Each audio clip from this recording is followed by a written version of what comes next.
Hello, Sagittarius. Welcome to the Plaid Sheep Oracle.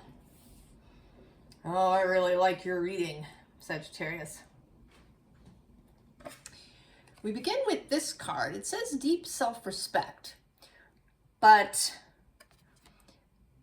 what I'm actually feeling is that this bison here is you, and you're looking back at me with this slightly pleading expression, and it's kind of saying, help me. I don't know what to do or where to go. There's this target here, but there's, stuff going on around it. I don't know. Help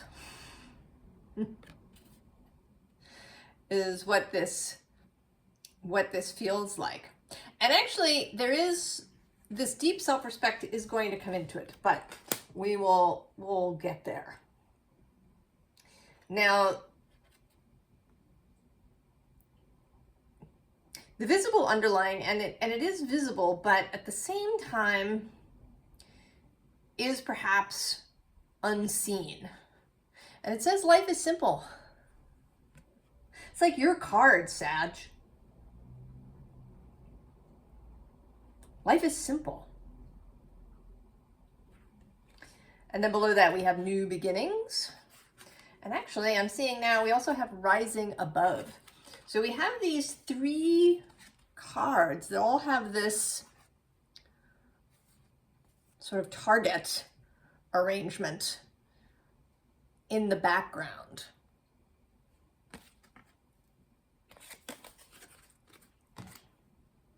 And then the underside, it says balance, but I'm sort of more interested in the butterfly. In the butterfly. And we'll come back to that too in a little bit. So here again, there's this visible underlying that is sort of invisible. We have both the Ace of Cups and the Ace of Pentacles here. So these new things, new love, a new emotional direction, new physical reality, new project, new target for you, Sag. And then below that, we have these two cards of the Page of Cups, who has, right, he's got his cup. And then there's all of these other cups in the Seven of Cups.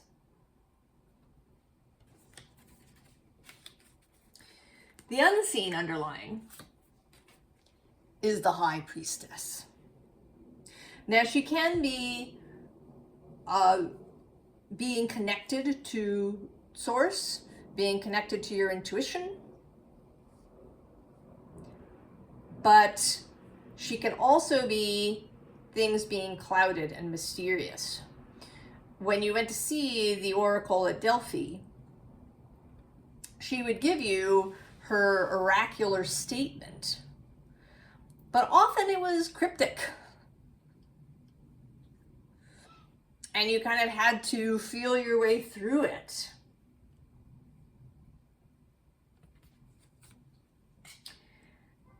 And I think you've gotten lost, Sagittarius.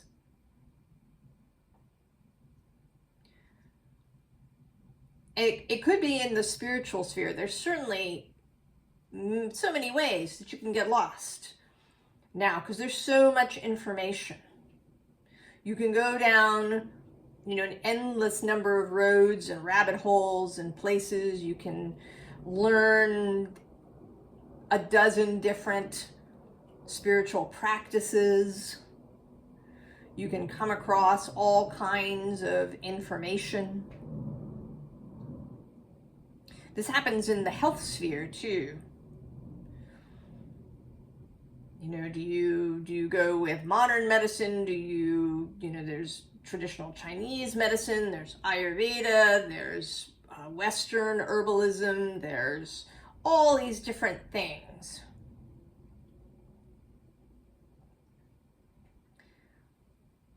And I think you've, and it may be because Jupiter is moving through Gemini. So he is in his opposite space. And Gemini is all about all the stuff. Bring it. Gemini wants all the information.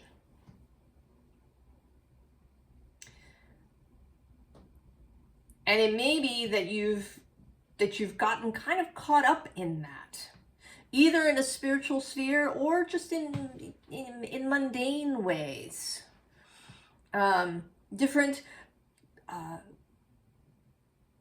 courses that you might take, different trainings, different jobs, that somehow there's just confusion.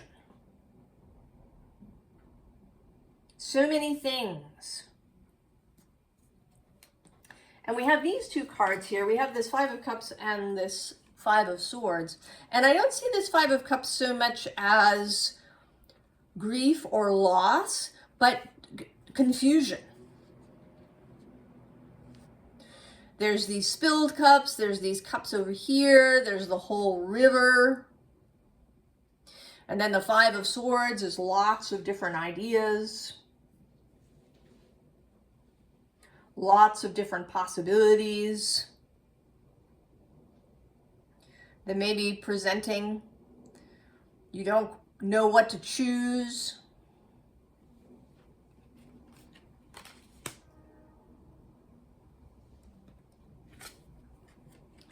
And then the Queen of Swords. Clarity, discernment, decision. And right after her, there you are, the Knight of Wands. There you are.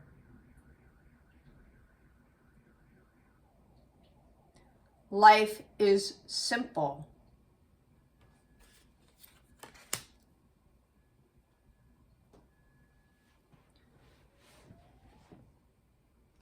And there is a way that this does involve, right, this deep self-respect. To know what is yours.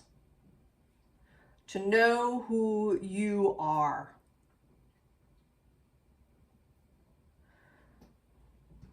This, I don't know, this message is coming through in a number of different ways through the various readings. Clarity for self. Who you are, what your values are.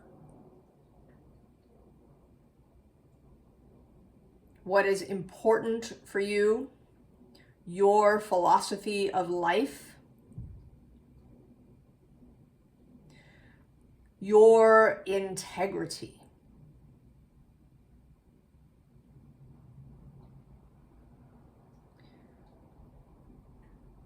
And how you hold that while moving through community. Because that's the ideal, yes? That each person can have their values. They meet up with other people in close relationship who have similar values. But then they live in community, maybe with people who have some different values.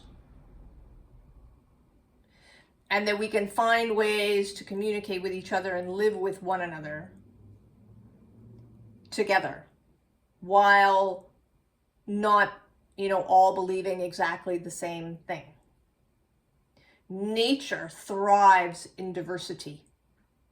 And I think the same is true of human beings and human civilizations.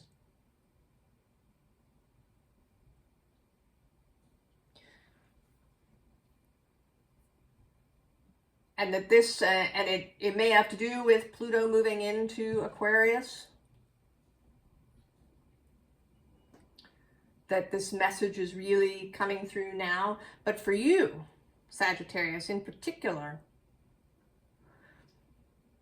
is about knowing yourself, not making choices that are based on other people's desires, truths, values.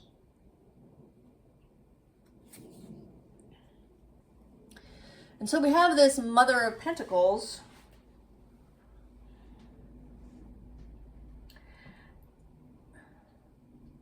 And it feels almost as if you have been trying to be the deer or the bison, perhaps. Then maybe you've been attempting to be, perhaps stable and responsible and resourceful and all of these things in the face perhaps of chaos as you see it. Certainly if you ask 10 people on the street if the world was in chaos, many would say yes.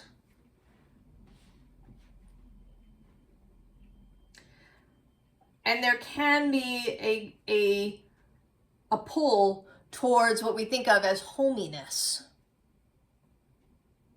After 9/11 here in the United States, there was a real uptick in people buying homey things. I knew someone who worked at a store that sold housewares, cooking stuff. And they had one of their best quarters ever in the last part of 2001. There was this kind of reflexive move towards things that felt like comfort. And it isn't that there's necessarily anything wrong with that, if it is done with awareness. It's doing stuff on autopilot that is the trouble. Below this Mother of Pentacles is death. And I think there is something about Pluto's move. He's been moving semi-sextile to you. That's that can be a tricky energy. It's right next door. It's kind of weird.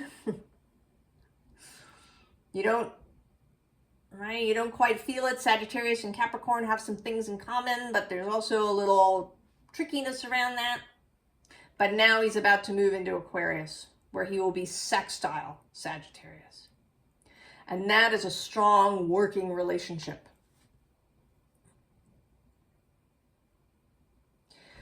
It may be that a transformation that's been trying to happen for you is now really going to complete. Because what we have at the bottom is the Eight of Wands. This is a Sagittarius card. It is this lightning arriving. And some of these wands look like, it's the shadow. The lightning here is choosing the one real wand, not the shadows. And that is part of Sagittarius's gift. Although it can be a seeker energy, it is a seeker energy that has, it has this target. It's the arrow that's shot from the bow. And I think we can, we can be too seeker. We can be seeker in that Gemini way. That may not be for you.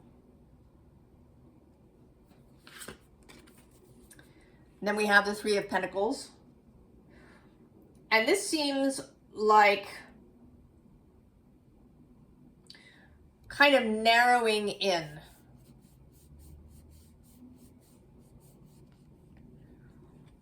Not to be narrow-minded, but to be clear. You don't have to be open to everything. We don't all have to be open to everything.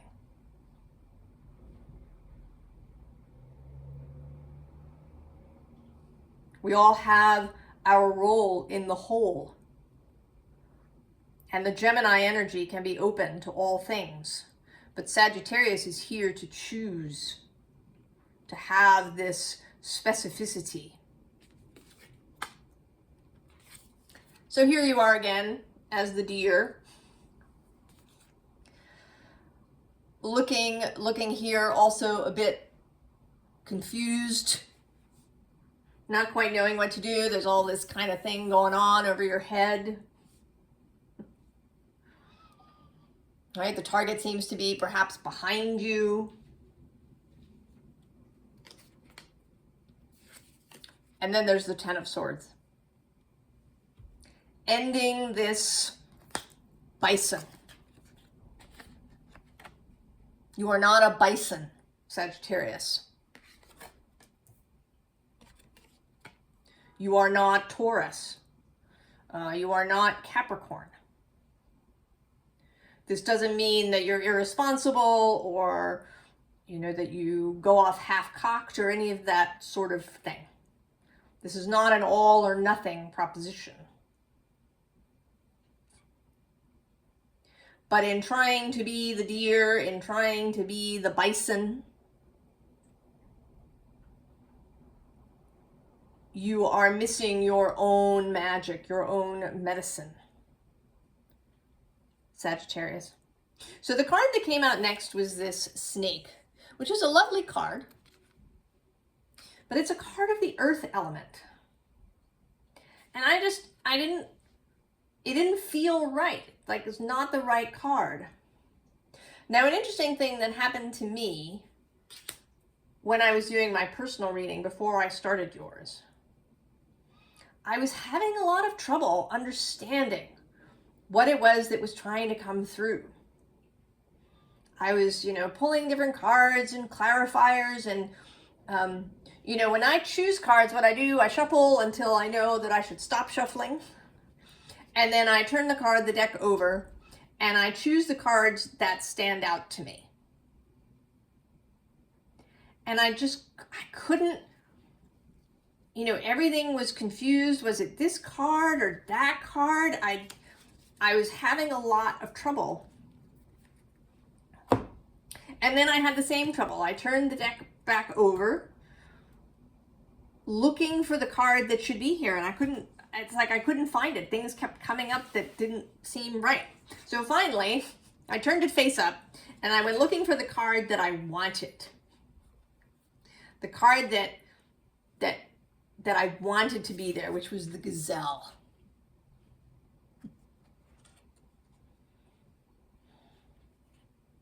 This was the card I wanted for you, Sagittarius. And I found it between the Phoenix and the Eight of Pentacles.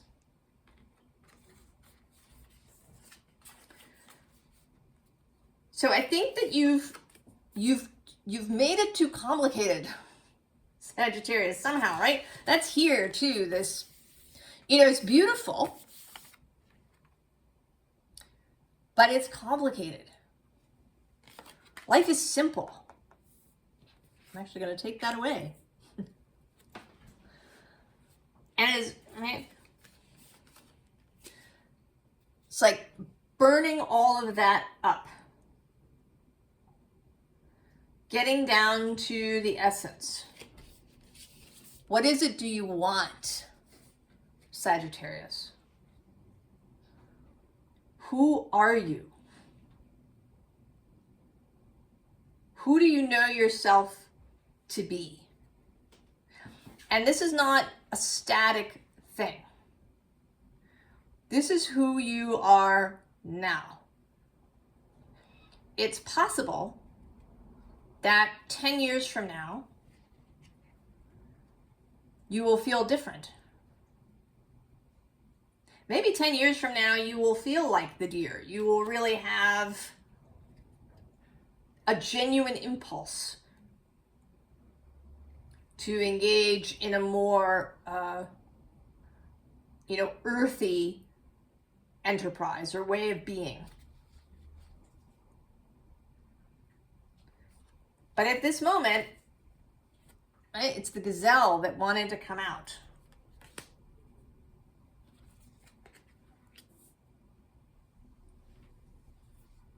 And so then we have freedom. Freedom from all of the, right, all of the extraneous things. Freedom from all, right, like what all of this stuff is going on here. Below that, we have the bluebird of happiness. And then the bottom of the deck is again the phoenix. This transformation, right? Death. The phoenix twice. Ooh.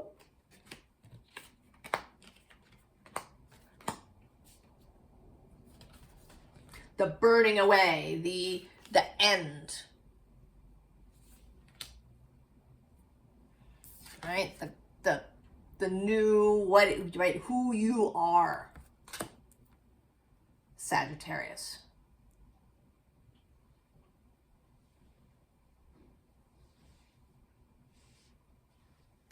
So we have this meandering pathway flow, and I think that's part of the problem.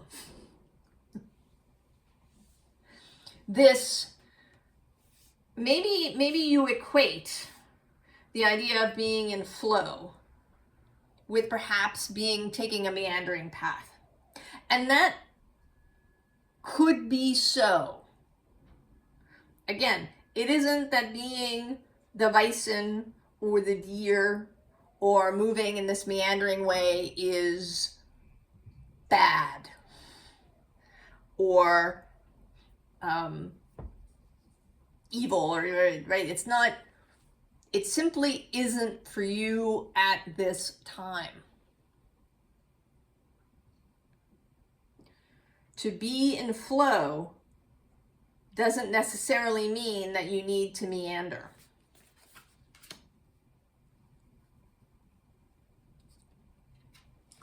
You can, right? Water can flow directly.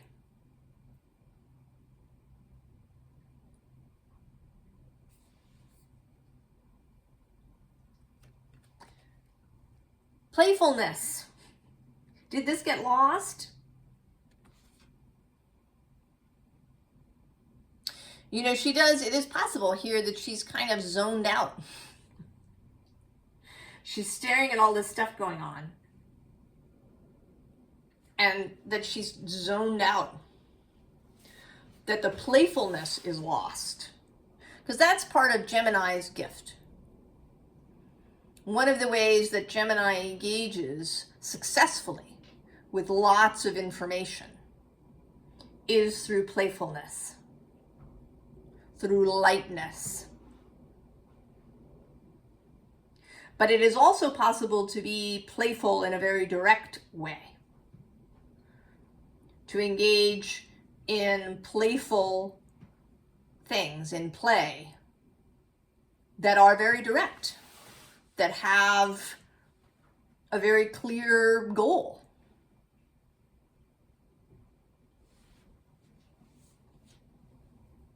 Right? Making a painting or a sculpture or cooking a meal can be done in a playful way, but it's very direct. If you're cooking a meal, you're not just going to pull, everything out of the refrigerator and try to use every ingredient that you have.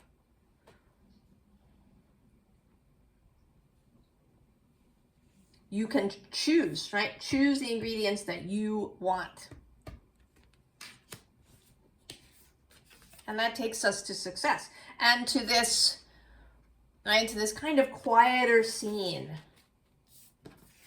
It's sort of quieter than both of these. This one's, a little bit, there's lights kind of going on in different places. There's this meandering, there's his main light and this main light. And then this, of course, is all kind of chaotic. And it may be that this is, right, you've been looking out at the world and it's been feeling like this. And so as a response, you've hunkered down in this bison arrangement.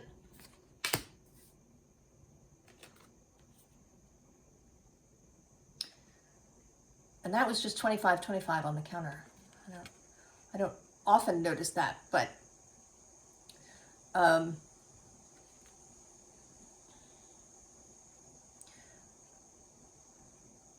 this is more, you know, she is the brightest light here. Simplicity.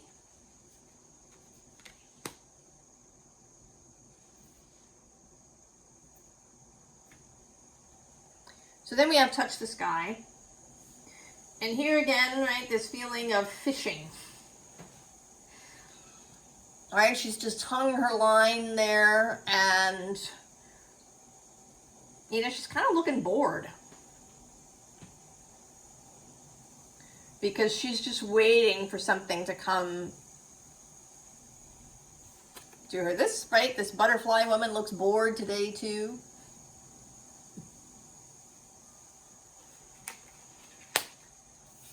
And then we have the stranded card.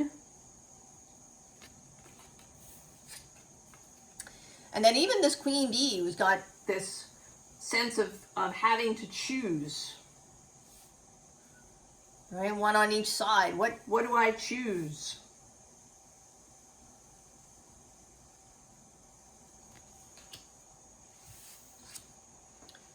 Choose your path, Sagittarius, not anybody else's. What is yours? You don't have to go meandering, right? You can stick to the single line. Right? Drawn by the moon, drawn by what feels good to you. Eros entered Sagittarius a few days ago. Eros is also simple. He can have complex expressions. You know, what we find erotic might be more or less complex. But just the concept of Eros is very simple. Right? This feeling in us, this feeling of Eros.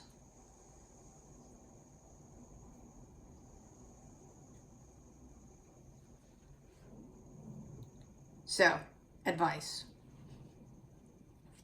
When we start here, with the Hangman, you've been here, I think, in the Hangman space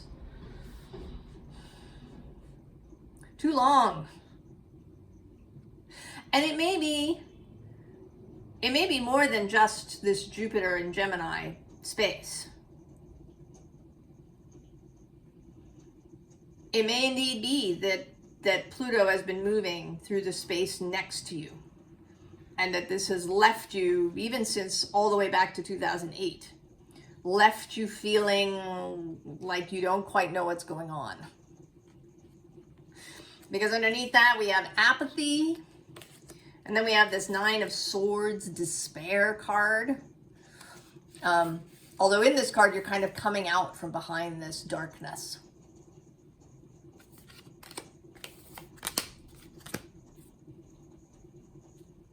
And then the bottom of the deck has this worry card.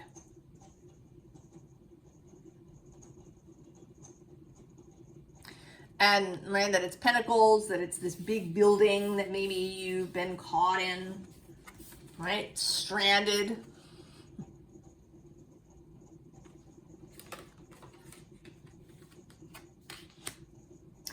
I think that maybe we don't, that we often don't pay enough attention to these kind of what we think of as minor transits.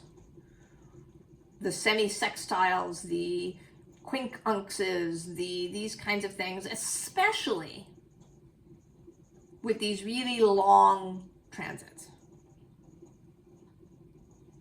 You know, when Mercury zips through a sign, or Venus perhaps zips through a sign, it may have less long-term consequence, less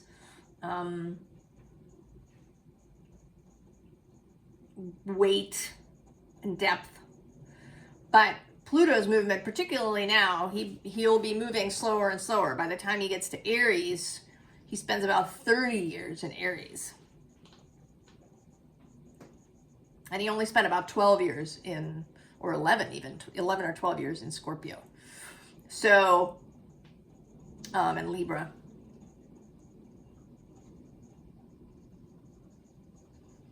But that's still a long time to have that energy kind of moving next door.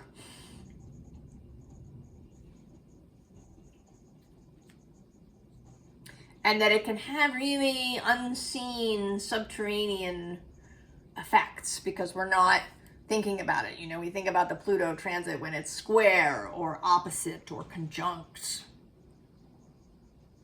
But that the other things, trines and semi-sextiles and all of these things, there's an effect there. And that it may have manifested as this worry, as just a kind of sense of things not being right. Maybe this growing sense of chaos that was, here, its helpful aspect is to get you focused. What have you been doing?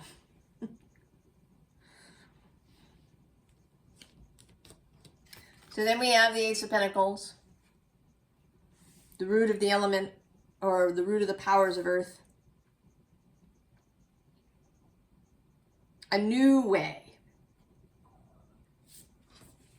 And then the Four of Pentacles, right? Even these two pentacles coming out with power. What is your power? Not anybody else's.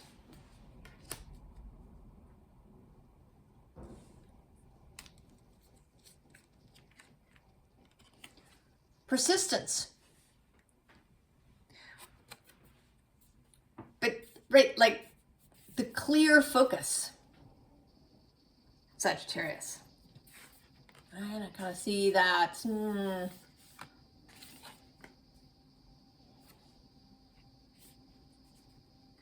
And this is your card as well, Moon in Sagittarius. Where your comfort is. And actually this Nine of Wands is also here, hiding just beyond the High Priestess.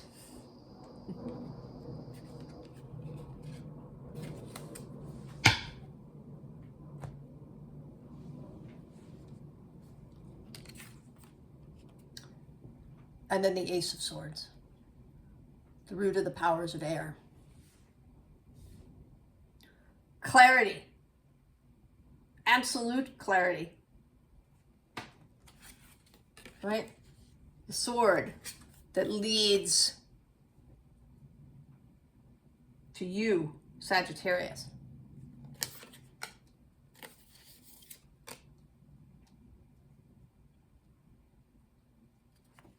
So recognizing your own power, your own gifts, that you don't have to be all things to all people, that you don't have to, turn yourself into a bison because you think that the world is dangerous and chaotic, so you can't be a gazelle. You need to be the bison or the deer. That you need to be more earthy, Capricorny, stable, solid. Or that maybe you need to be really open to all kinds of things. That being open to other people's opinions means that you don't have solid ones of your own. You can respect other people's point of view and still be very firm and clear on what is for you.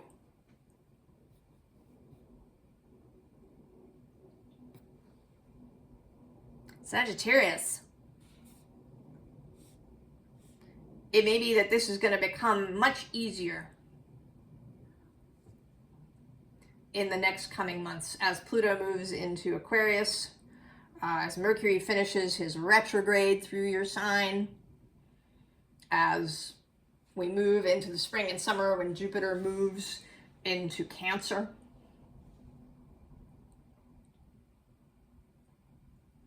But I don't think you have to wait for any of that. I think you can choose now, this moment.